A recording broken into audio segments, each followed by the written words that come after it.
The year is 860, a Norse farmstead in western Norway. It is February. The temperature before dawn is somewhere below -15 degrees Celsius. There is no light yet, and a boy who has just turned 6 years old is outside. Not by accident, not lost, because his father put him there. Not as punishment, as education. The boy is standing in the snow holding a short wooden stick that is the approximate weight and length of a knife. His father is 15 feet away. Watching, not helping, not encouraging, just watching. The boy has been outside for 30 minutes. He has not gone back inside. Because going back inside before he is told is not something that happens. Because the story of who he is, the story that is being built, deliberately, carefully, with enormous intention, is a story in which going back inside before you are told is simply not part of the narrative. He is cold. His hands are losing sensation. He is standing in the dark in -15 degrees Celsius holding a stick, and he is not going inside. In 10 years, this boy will be on a long ship for the first time. In 12 years, he will be in his first real battle. In 15 years, he will be considered a competent Norse warrior, not because something changed when he turned 18, because of every morning before this one, and every morning after. The Viking warrior was not born, he was built, piece by piece, practice by practice, cold morning by cold morning, over 12 years, before anyone gave him a real weapon. To understand how Vikings raised warriors, you need to understand what those warriors were being prepared for. Not abstract warfare, specific warfare. The Norse raiding model placed specific demands on the warriors who executed it. Physical demands, unlike almost anything in contemporary military practice. A long ship crossing from Norway to England, 3 to 4 days of continuous rowing in open ocean, in conditions that ranged from cold and uncomfortable to genuinely life-threatening, required a specific kind of physical capacity. Not the short burst explosive power of a modern sprinter, not the pure strength of a powerlifter. Sustained endurance capacity combined with upper body power. The ability to generate significant force through a rowing stroke. Maintain that force across thousands of repetitions over multiple days, and then step off the ship and fight, immediately. Without recovery time, without warm-up, without the preparation that modern athletes require before performing at maximum capacity. The raid itself placed additional demands. Speed. The element of surprise that made Norse raids effective depended on moving fast from ship to target and back.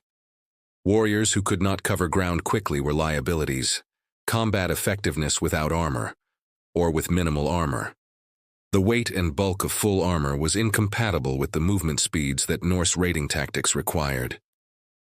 Warriors needed to be effective in lighter protection, which meant they needed to be better at avoiding being hit, rather than simply absorbing the hits.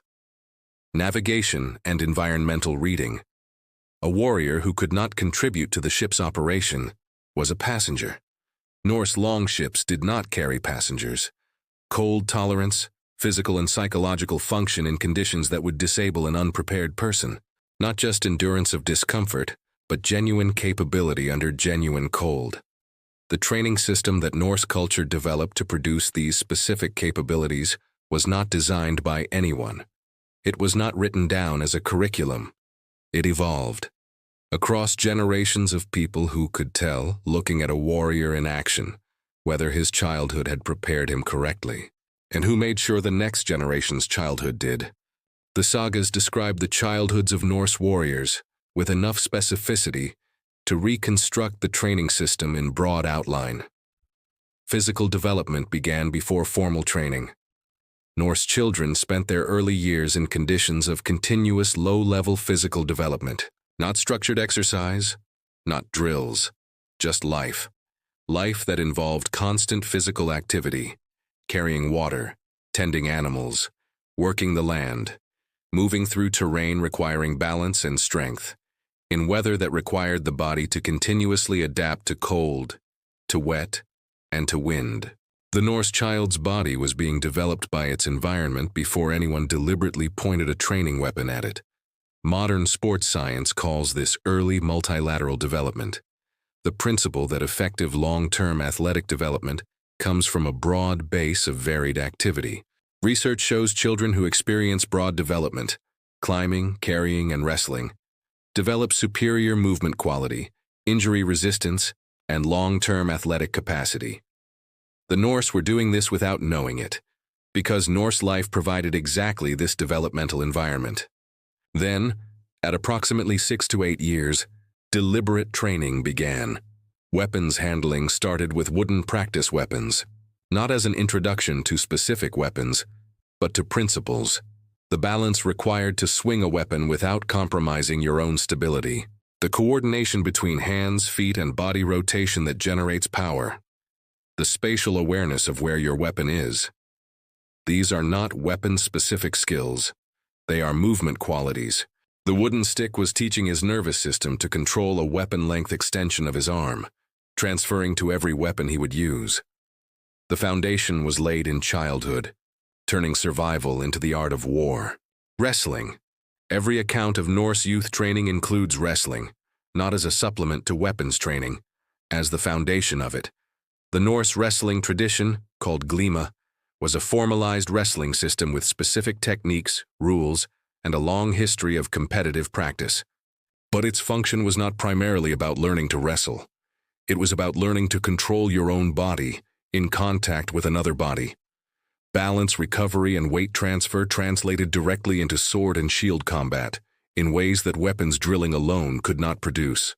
A warrior who had spent years in wrestling contact had a body that automatically responded to destabilization attempts, keeping him upright and functional.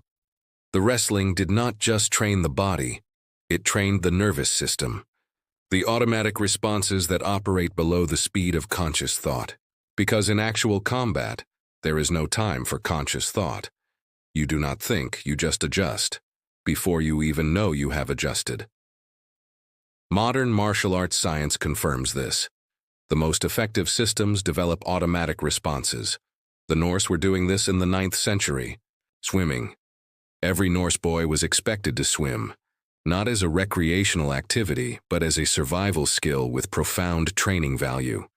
Cold water swimming develops physiological adaptations that transfer directly to cold tolerance. The cardiovascular response to cold water immersion is unique. The breathing control required to function in it. The mental discipline of entering cold water deliberately, rather than being forced by accident. His body had been trained to function in conditions that shut other bodies down. He was not braver in the cold. He was more capable. Archery. Every Norse warrior trained with a bow. Archery develops specific physical and psychological qualities that transfer across all warrior training. The breath control for accurate shooting. The patience to wait. The fine motor control when trying to do something precisely with your whole body still. These are not archery skills.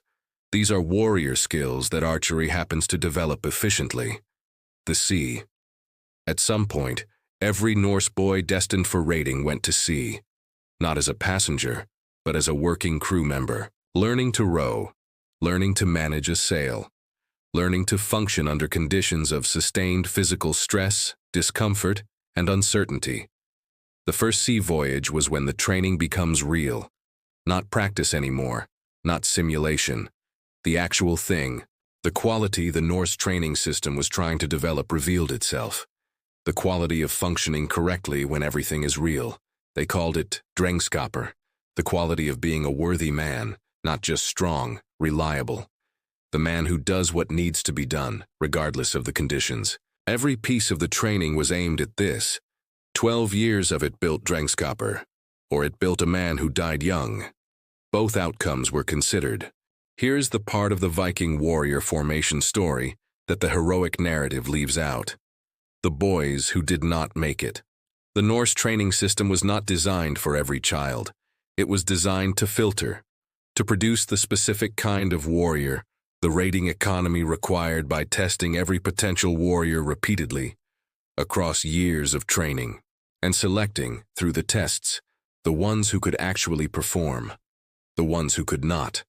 The boys who could not manage the cold, who could not develop the physical capabilities the training required, who could not develop the psychological qualities that drengskaper demanded, were not failures.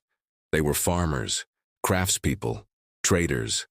The Norse social structure had places for men who were not warriors, but it did not pretend that every man was capable of becoming one. The training system acknowledged in its design that it would produce a distribution of outcomes. Some warriors, many competent farmers, some men of other specialized capabilities. The children who emerged as farmers rather than warriors were not considered inferior. They were considered correctly placed. But here is the darker element. The training produced casualties, not metaphorical casualties. Children who died in training, cold exposure that went too far, swimming accidents, training weapon injuries that became infected, falls. The 100 ways that putting children through a physically demanding training system produces deaths. The sagas do not dwell on this. The training deaths were not celebrated or mourned publicly in the way that battle deaths were. They were simply part of the system, an accepted cost. The Norse framework that made a child's training death acceptable, the theological system that treated an honorable death as a transition, that placed the whole of a person's value in how they lived and died, was also the framework that made the training system possible. A culture that treated childhood death as unacceptable could not have built this training system. The Norse built it because they had a framework that contextualized the cost. The cost was real. The children who died in training are not in the sagas. They are in the graves that archaeologists find. Small graves, some with small weapons, some without, that represent the training system's failures, and the training system's filtering. The distinction between the two is not always clear. A child who died in training was not a failure of the system. He was the system operating as designed, separating the ones who would make warriors from the ones who would not. By the most direct means, the ones who survived had already answered the first question. Can you endure this? The raid would ask the second, can you endure more? In 2009, a research team at the Norwegian School of Sports Sciences published a study. They had been looking at the long-term athletic development outcomes of populations with different early childhood physical activity patterns. Specifically, they had been comparing populations with structured early sport specialization, children who began focused training in a single sport before the age of 8, against populations with unstructured broad early physical activity, followed by later specialization. The results were not ambiguous. The broad early development group consistently outperformed the early specialization group across almost every athletic outcome measured. Higher peak performance, lower injury rates, longer athletic careers, better performance under novel conditions, situations that required adaptation rather than the specific skills that had been drilled. The researchers were describing in the language of modern sports science the developmental advantage of the Norse training model. Not the cold, not the weapons, not the specific content, the principle. Start broad. Develop movement quality before movement specificity. Build the physical and psychological foundation before building the specific skills. Let the environment do some of the developmental work. And then when the foundation is solid, when the body and the nervous system and the psychological qualities are built, specialize. The Norse did not know about early multilateral development. They did not know about motor learning or nervous system adaptation. They knew that warriors raised this way were better than warriors raised any other way. They knew it because they could see it.